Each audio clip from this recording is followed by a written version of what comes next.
Good morning students. आज का आपका टॉपिक है uniformly accelerated motion.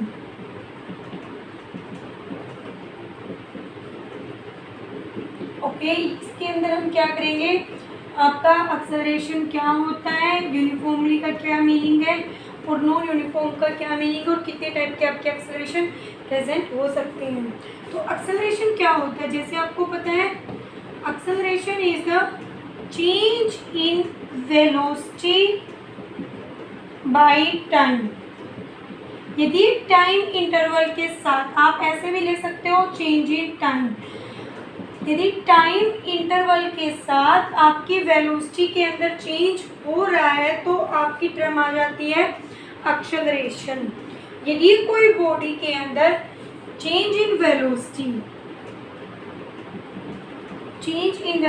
is constant throughout any time interval, कोई भी यदि हम टाइम इंटरवल लेते हैं और उस वहाँ पे आपके जो वेलोसिटी के अंदर चेंज है कांस्टेंट है, तब आपका then acceleration is known as uniform acceleration. Okay, तो यूनिफॉर्म एक्सेलरेशन क्या होता है, यदि ड्यूरिंग मोशन कोई ऑब्जेक्ट मूव कर रही है और उसके मोशन के ड्यूरिंग उसकी जो वेलोसिटी है उसके अंदर जो चेंज आ रहा है, क्योंकि चेंज इन वेलोसिटी होगा तभी आपका एक्सेलरेशन होगा। यदि वेलोसिटी आपकी कांस्टेंट होगी तो उस केस में आपका बॉडी को आप एक्सेलरेटेड नहीं बोल सकते। तो इसका मतलब एक्सेलरेशन के लिए फर्स्ट रिक्वायरमेंट क्या, आपकी वेलोसिटी के अंदर चेंज आना चाहिए। यूनिफॉर्म का मतलब क्या है, जैसे हम पोजिशंस में करते थे T=0, T=1, T=2, T=3। देखो यहाँ पे क्या है, टाइम इंटरवल भी कांस्टेंट ही है। टाइम इंटरवल इन दोनों के बीच में कितना है 1 सेकेंड, इन दोनों के बीच में कितना है 1 सेकेंड और यहाँ पे कितना है 1 सेकेंड। और यदि वेलोसिटी के अंदर भी जैसे कि यहाँ पे 1 मीटर पर सेकेंड या 2 मीटर पर सेकेंड, तो यहाँ आप देखोगे चेंज इन वेलोसिटी भी कितना आ रहा है आपका 1 मीटर पर सेकेंड। यदि ये चेंज इन वेलोसिटी आपका थ्रू आउट सेम रहता है तो आप उस एक्सेलरेशन को बोलोगे यूनिफॉर्मली एक्सेलरेशन और उस बॉडी को बोलोगे कि भी वो बॉडी आपकी यूनिफॉर्मली एक्सेलरेटेड है। ओके, उसके बाद सेकंड आता है आपका नॉन यूनिफॉर्म एक्सेलरेशन। यदि चेंज इन वेलोसिटी आपका वेरी करता रहे, ठीक है, इक्वल इंटरवल टाइम के अंदर यदि चेंज इन वेलोसिटी वेरी, या फिर इसको हम बोल सकते हैं चेंज होता रहे, तब उसको हम बोलेंगे, जब आप उस टाइम आपका एक्सेलरेशन होगा वो होगा आपका नॉन यूनिफॉर्म। इसका एग्जांपल ये देख सकते हो आप, टाइम इंटरवल लिया 0 सेकेंड, 1 सेकेंड, 2 और 3, इनके बीच का टाइम इंटरवल 1 सेकेंड, इधर भी 1 सेकेंड और इधर भी आपका change in 1 second. Time interval is the constant through out the process but velocity, मान लेते हैं यहाँ पे आपकी 0 मीटर पर सेकेंड है वेलोसिटी, यहाँ पे कितनी हो जाए 2 मीटर पर सेकेंड, यहाँ पे कितनी 3 मीटर पर सेकेंड और यहाँ पे आपका हो जाए 5 मीटर पर सेकेंड। तो यहाँ देखो वेलोसिटी के अंदर चेंज तो हो ही रहा है एवरी पॉइंट के ऊपर, लेकिन जो चेंज है ना वेलोसिटी में, यहाँ पे कितना है 2 का और यहाँ पे कितना है 1 का और यहाँ पे कितना है 2 का। देखो आपका जो चेंज है ना वो कांस्टेंट ना होकर वेरी करता रहता है, तो इस वजह से इस टाइप के एक्सेलरेशन को हम क्या बोलेंगे, non uniformly accelerated motion. Okay, बस आपको ध्यान रखना है यदि आपकी वेलोसिटी कांस्टेंट गिवन है तब आपका, यदि if velocity is constant then no acceleration,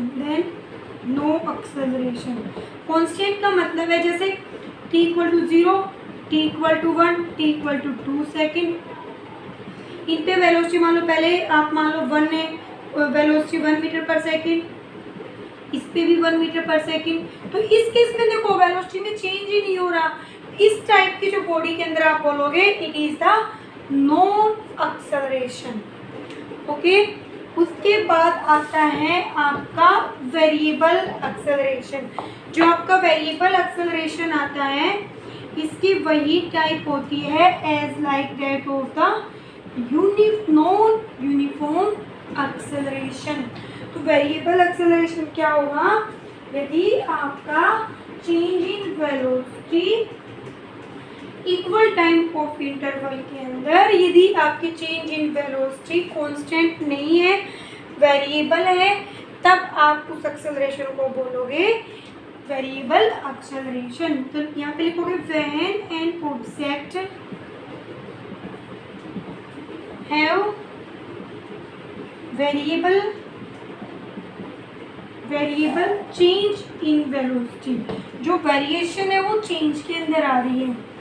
change in when the object have variable change in velocity in equal interval of time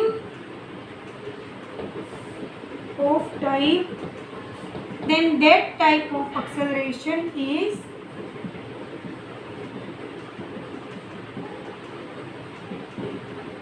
known as variable acceleration। यहाँ देखो वर्डिंग इंपॉर्टेंट है। Time interval आप क्या ले रहे हो, equal, but change in velocity आप क्या ले रहे हो, वेरिएबल। मतलब एवरी पॉइंट के ऊपर आपके जो चेंज हो रहा है वेलोसिटी के अंदर वो क्या हो जाएगा आपका, उस टाइप के एक्सेलरेशन को बोलेंगे वेरिएबल एक्सेलरेशन। मैं ध्यान रखना यहाँ वेलोसिटी में चेंज बोल रही हूँ, ना कि वेलोसिटी।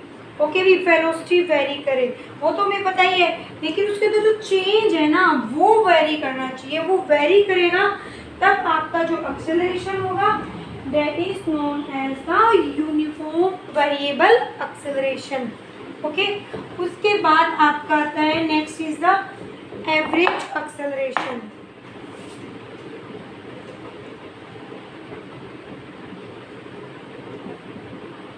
एवरेज एक्सेलरेशन क्या होता है, एक्सेलरेशन आपको पता है चेंज इन वेलोसिटी बाय में टाइम होता है। तो एवरेज एक्सेलरेशन को हम क्या बोलेंगे, total change in velocity by total time taken. मतलब टोटल टाइम में आपका जो टोटल कितना चेंज आया वेलोसिटी के अंदर, तो देन उस क्वांटिटी को हम बोलेंगे average acceleration. Okay, average acceleration may be defined as the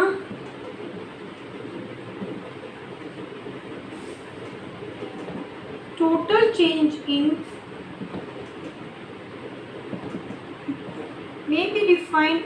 ratio of total change in velocity to the total change in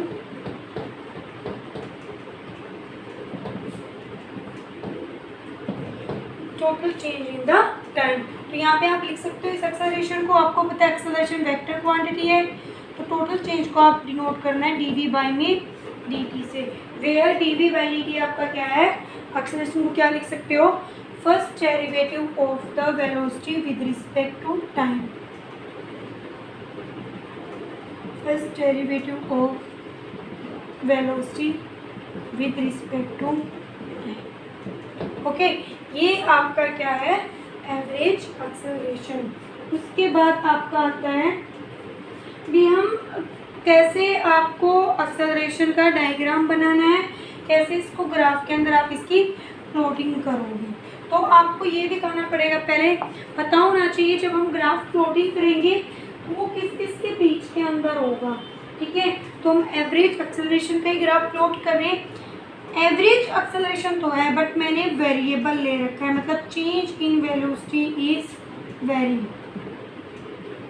change in velocity is very. पहले हम वेरी का करेंगे फिर हम यूनिफॉर्म का करेंगे। यहाँ वेलोसिटी का होगा और इस एक्सिस पे आपका टाइम होगा। Change in velocity is very मतलब जो चेंज है वो हमारा कुछ भी हो रहा है। देखो, velocity is the function of the time, तो डेट इज वी नोट हम मान लेते हैं initial velocity acquired by the object plus में एक्सेलरेशन क्या होता है, change in velocity by time. तो यहाँ पे हम लिख सकते हैं ए टी। एक्सेलरेशन क्या है यहाँ पे आपका, एवरेज एक्सेलरेशन। ठीक है, तो यहाँ देखो जो P0 है तब भी आपके वेलोसिटी है, इस वेलोसिटी को हमने क्या नाम दे दिया, वी नोट। ये आपकी कौन सी वेलोसिटी है, इनिशियल। वेरिएशन है चेंज इन वेलोसिटी में, तो इसका ग्राफ स्ट्रेट ना होकर एक क्राउड की फॉर्म में होगा। ठीक है, अब मान लो हमें इन दो पॉइंट के बीच का एक्सेलरेशन निकालना है, ए और बी। ठीक है, तो अब देखो ये तो कर्व की फॉर्म में है, पहले हम क्या कर लेते हैं, इनकी कोरस्पोंडिंग टाइम ले लेते हैं। इसकी कोरस्पोंडिंग लेट कर लिया t1, इसके कोरस्पोंडिंग मैंने कर दिया t2। तो अब हमें करना क्या है, एक्चुअली हम ए बी के बीच का डिस्प्लेसमेंट वगैरह कैलकुलेट करना चाहते हैं, बट ये तो कर्व की फॉर्म में, इसमें हम कैसे कैलकुलेट करें, तो हम क्या कर लेते हैं, ए से बी तक टेंजेंट ड्रा कर लेते हैं। तो मैं इसको थोड़ा सा कर्व कर रही हूँ ताकि टेंजेंट आप लोगों को अच्छे से पता चल जाए। तो मैंने ए और बी के बीच में आपका एक टेंजेंट ड्रा कर दिया। ओके, ऑलवेज हमेशा हमें डायरेक्शन शो करनी होती है, तो हम उस ऑब्जेक्ट के ऊपर वहाँ का टेंजेंट ड्रा कर देते हैं। ठीक है, यहाँ से मैं मान लेती हूँ हमने कोई परपेंडिकुलर डाल दिया, तो यहाँ देखो हमारी एक ट्रायंगल बन गया जिसके अंदर ये एंगल आपका हो जाता है थीटा। ओके, तो इस पॉइंट के कोरस्पोंडिंग मान लेते हैं, यहाँ से आप करोगे तो वेलोसिटी v1 और बी पॉइंट के कोरस्पोंडिंग आपकी जो वेलोसिटी हो जाएगी v2। तो एक्सेलरेशन क्या होता है, चेंज इन वेलोसिटी बाय में time, change in time, sorry या मैं टाइम इंटरवल कर देती हूँ ताकि आपको पता चले इंटरवल में से डिफरेंस को डील करते हैं। चेंज इन वेलोसिटी, इस पे यहाँ पे पॉइंट कितनी है, v2 माइनस के v1, टाइम इंटरवल कितना है, t2 माइनस के t1। इसकी ग्राफ से यहाँ से आप टेंजेंट थीटा निकालो। टेंजेंट थीटा क्या होता है, perpendicular base.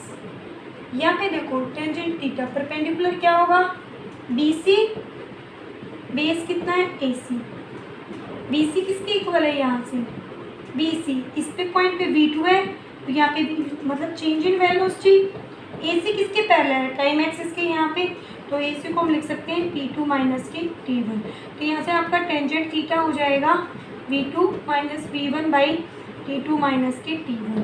First equation, second equation. तो यहाँ से आप देखो आपका जो ये एक्सेलरेशन हम क्या मान के चल रहे थे, एवरेज। तो एवरेज एक्सेलरेशन किसके इक्वल हो जाएगा, आपका टेंजेंट थीटा के।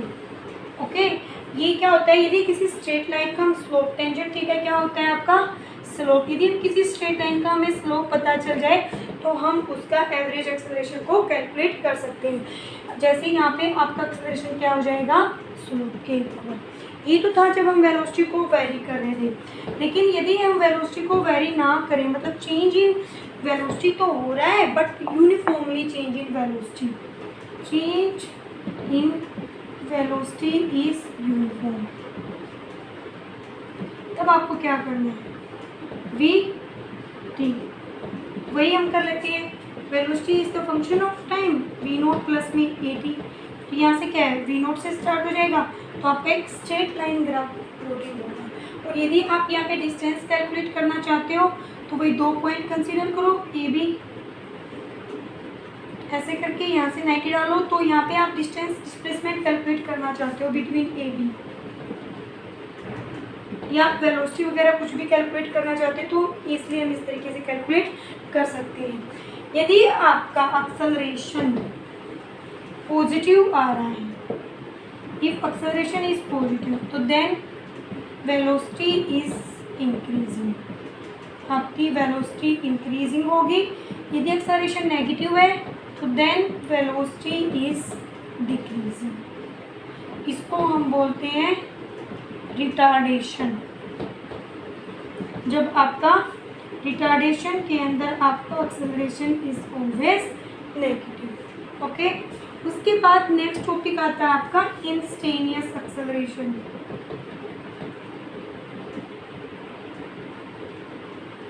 इंस्टेनियस एक्सेलरेशन जैसे हमने उसके अंदर किया था, ठीक है, जैसे हमने उसके अंदर नहीं किया था। इंस्टेनियस क्या होता है, at given instant of time आपका एक्सेलरेशन क्या है, एवरी टाइम के ऊपर यदि हम फाइंड आउट करना चाहते हैं तब हमें इंस्टेनियस एक्सेलरेशन लेना होगा। तो instantaneous acceleration may be defined may be defined as give the change in velocity at any instant of time, जो किसी भी इंस्टेंट ऑफ टाइम पे हमें क्या दे, चेंज इन वेलोसिटी को डील करे, उसको बोलेंगे इंस्टेनियस एक्सेलरेशन। तो एवरेज एक्सेलरेशन हमने क्या किया था, एवरेज एक्सेलरेशन हमारा था dv बाई dt। ओके, यदि देखो वैसे तो इंस्टेनियस वेरिएबल मतलब हर एक गिवन इंस्टेंट टाइम पे में क्या देगा, इंफॉर्मेशन देगा चेंज इन वेलोसिटी, लेकिन यदि वो वेरी करती हो, ठीक है, जैसे मान लो आप इस इंटरवल की बात कर रहे हो, मान लिया मैंने 1 ले लिया यहाँ पे वेलोसिटी, यहाँ पे हमने 2 ले लिया, यहाँ पे हमने 3 ले लिया, या यहाँ पे 4 ले लो, ठीक है, और टाइम ले लो आप 0, 1, 2 सेकेंड।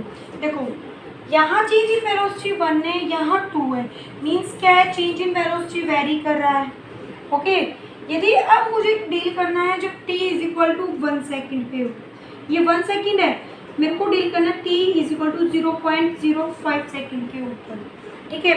तब तो यहाँ देखो यहाँ पे वेलोसिटी 1 है, तो इतने थोड़े से टाइम में थोड़ी उसकी वेलोसिटी चेंज होगी, मतलब चेंज तो होगी लेकिन वो भी फ्रैक्शन में होगी। जैसे यहाँ पे मान लो आप 1 है तो इस पे हो सकता है, यहाँ पे 2 है तो यहाँ पे हो सकता है 1.002 हो, मतलब चेंज तो हो रहा है वेलोसिटी के अंदर, लेकिन वो जो चेंज है कम है। मीन्स क्या है भाई, इस टाइम इंटरवल के अंदर आपका जो चेंज इन वेलोसिटी है वो यूनिफॉर्म होगा, मतलब यूनिफॉर्मली तरीके से उसका चेंज होता रहेगा in a short interval of time. Okay, तो इस वजह से हम बोलते हैं जो इंस्टेनियस एक्सेलरेशन है is the instantaneous acceleration is the limiting value of average acceleration।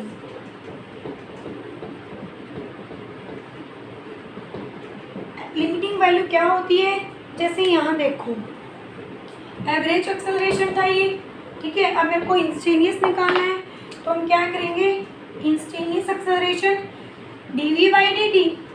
Okay, इसके ऊपर हम लिमिट लगा देते हैं भी डेल t टेंड टू 0, मतलब जो टाइम इंटरवल ले रहे हैं इसका मतलब है वेरी स्मॉल टाइम इंटरवल के अंदर ये आपका वैलिड होगा यूनिफॉर्म, ठीक है, वेरी स्मॉल टाइम इंटरवल। इसका मतलब है जो डेल टेंड टू 0 है, इसका मतलब है भी जो टाइम इंटरवल है ना, जो डिफरेंस इन टाइम वो 0 तो नहीं है लेकिन नियरली इक्वल टू द 0 है। तो इतने शॉर्ट इंटरवल में आपका जो एवरेज एक्सेलरेशन है वो आपका इंस्टेनियस एक्सेलरेशन हो सकता है। यदि हम एवरेज एक्सेलरेशन पे लिमिटिंग वैल्यू लगा दें, जो यहाँ पे हमने इसको लिमिट बोलते हैं, लिमिटिंग वैल्यू लगा देते हैं तो वो आपका इंस्टेनियस एक्सेलरेशन हो जाता है। ओके।